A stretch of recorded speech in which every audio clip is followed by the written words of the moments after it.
Sebelum adanya kandang nombor 2, kandang nombor 1, saya bermula dengan hanya 27 ekor sahaja.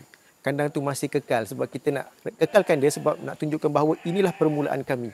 Kita tambah sebelah dia kandang nombor 2. So kandang nombor 2 ni kami buat dengan lebih sistematik supaya lebih tersusun, mudah diurus dan lebih selesa lah. Dan ada juga kandang nombor 3 sekarang sebab kandang nombor 3 tu berada di lain tempat.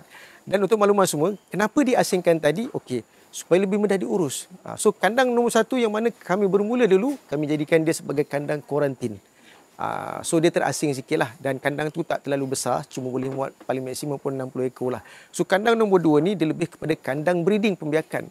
So kita ada pembahagian bilik untuk mengawan, bilik untuk yang kurus, bilik untuk yang sedang berehat ataupun lepas mengawan dan juga ada juga bilik susu. Maksudnya ibu yang sudah beranak kemudian dia masih menyusukan anak, yang masih anak tu berumur sebulan hingga 3 bulan, kami letak dalam satu bilik yang sama antara mereka.